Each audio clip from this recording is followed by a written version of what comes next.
Distorted Fate, written by Sylvac.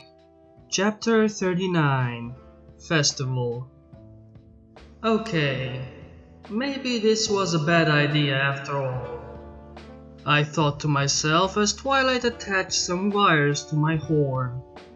Only a few hours after we confronted Twilight, we were able to meet up again at her library to begin the examination of my horn. Are you sure this is safe? I asked, as my eyes traced the wires to some sort of machine, which I guessed was supposed to monitor my horn. Of course it's safe. I wouldn't deliberately put any fools in harm's way, Twilight said as she flipped a switch, causing the machine to begin to take my readings. Meanwhile, the Crusaders just sat there, mesmerized by all the equipment in Twilight's lab. Smarty pants incident, I muttered out loud, causing Twilight's ears to fold against the back of her head as she turned her head towards the Crusaders. You girls told her about it? Twilight complained, frowning at the trio. Sorry, Twilight, it just sort of slipped, Sweetie said as she rubbed a hoof against the back of her head as the other two averted their eyes. Can we just get on with this already? I said as I resisted the urge to pull the wires off my horn. Fine, Aether, but I thought you had more patience in finding your cutie mark than your friends, Twilight teased as the Crusaders and I scowled at her comment. After Twilight looked at the readings for a moment, she said, Alright, we have a baseline to work with. Now try using your magic so I can see the kind of readings we get from that. Grunting, I started out with the telekinesis spell, levitating a bunch of books that Twilight provided for the examination. After a while, Twilight had me move on to other spells, from continuous use of the light spell to repeatedly casting the come to life spell. Eventually, Twilight said, No real changes to your magical readings beyond normal fluctuations due to magic use.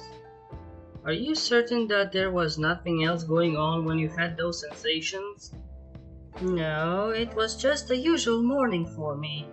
I didn't experience anything out of the ordinary, I answered. Maybe you were just Don't touch that! Twilight yelled as I turned my head to see Sweetiebelle about to touch a Morales shard that Twilight had absent-mindedly left out on a stand.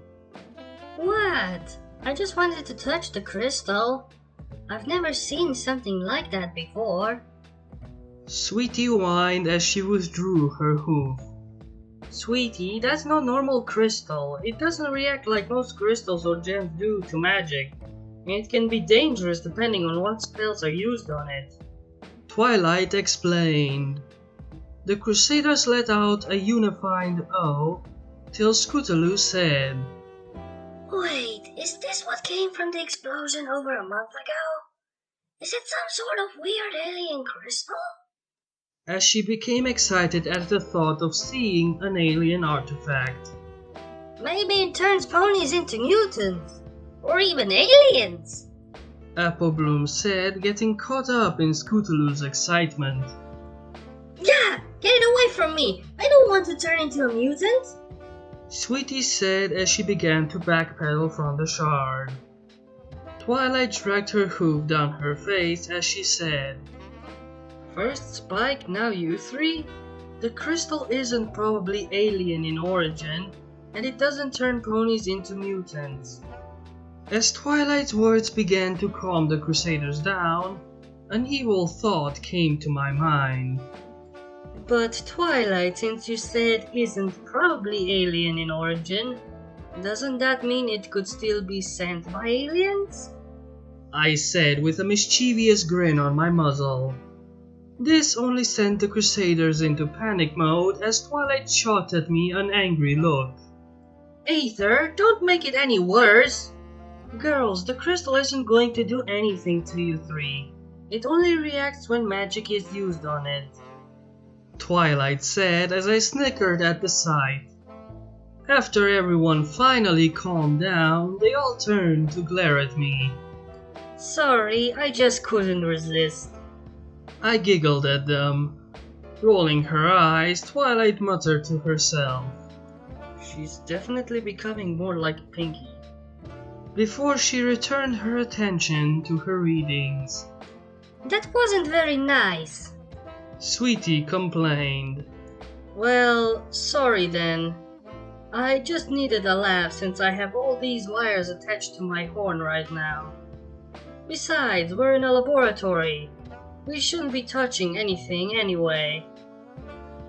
I replied before Twilight input the readings gathered so far as she turned towards us. Well, sorry girls, but I found nothing in Aether's readings that would suggest anything unusual for a unicorn filly. For now, I just recommend that she take note of what's happening around her if she feels the sensation again.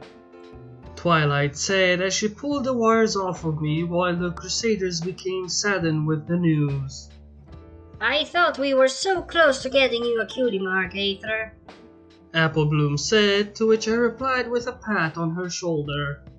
It's alright, we can always just go back to crusading again. I said in an attempt to soothe their gloom. But I wanted to try to get my cutie mark at being an escapist. Sweetie whined. Escapists? Twilight asked, causing my ears to perk up in shock that Sweetie let that slip. As Sweetie opened her mouth to answer, I stuck my hoop into it as I said, It's nothing, just a suspicion on what could be triggering my horn. Just a random suspicion, nothing more. Raising an eyebrow, Twilight gave us a hard look before shrugging. Alright girls, good luck in your crusading, she said as she headed up the stairs with us following in tow. As we left the library, Twilight said, Aether, I need to tell you one last thing. Turning around, I asked, What is it? I'm not a mad scientist, so you don't have to get the Crusaders to come with you to help you escape. Twilight said with a grin as she closed the door.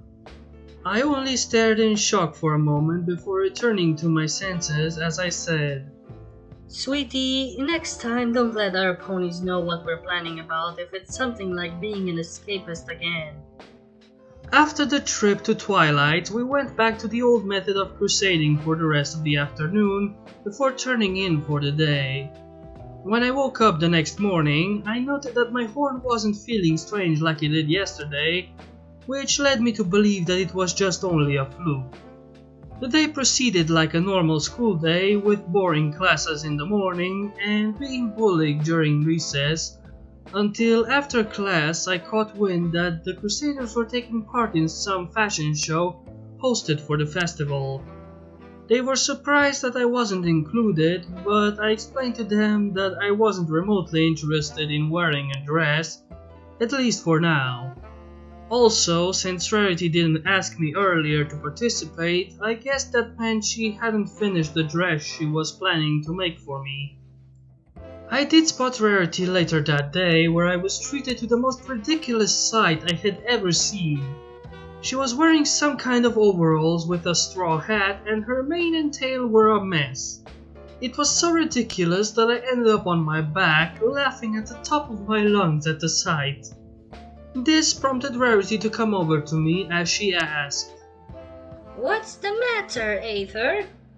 This only sent me into a new round of laughs as her voice was trying to imitate the accent Applejack has, though she was horrible at it. What? Why are you looking like that? I asked after coming down from my wave of laughs that left me short of breath. Well, I'm just dressed for the festival theme, which I had chosen to be of a homely country event. Rarity answered. I looked at her with a straight face for a moment, before bursting out into laughter once more, causing her to give me a huff of frustration, before moving on to go to whatever silly scheme she might have going on.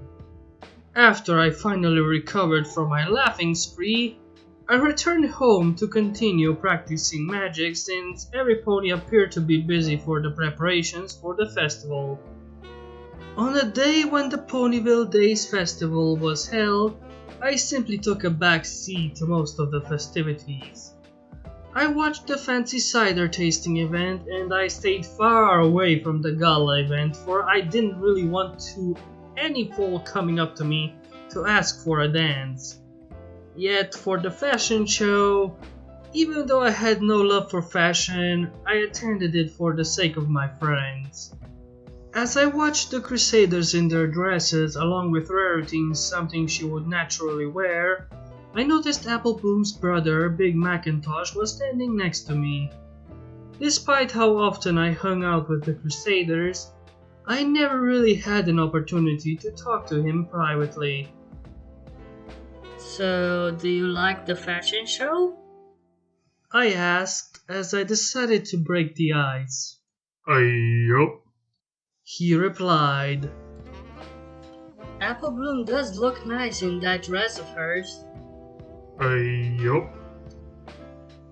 You're one of those stallions of few words, aren't you?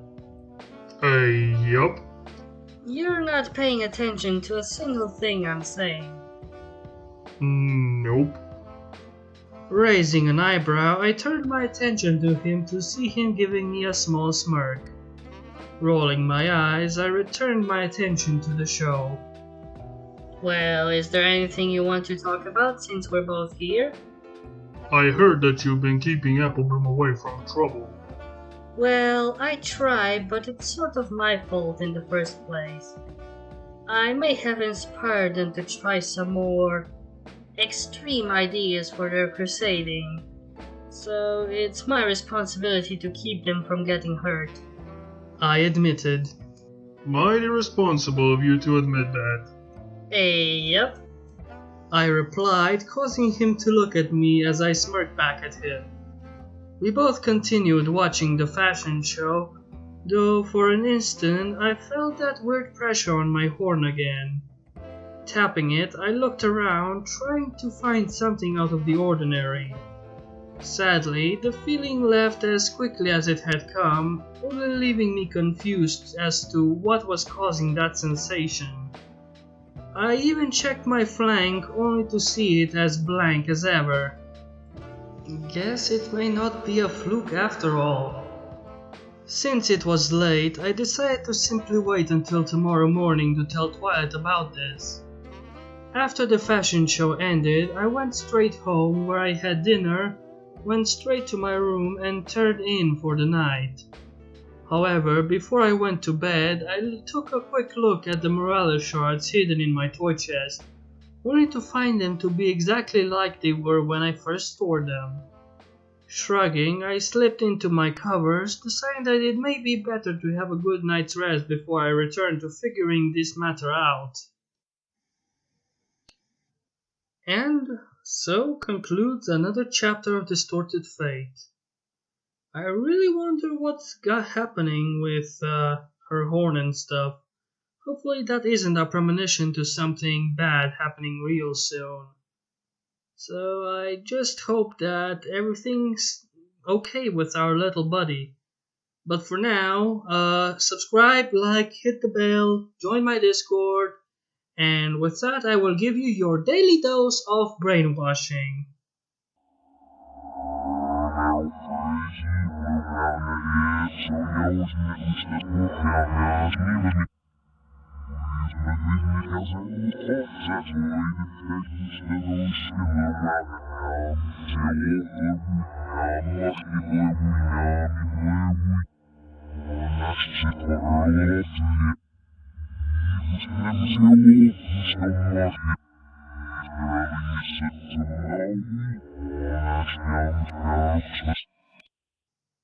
Bye!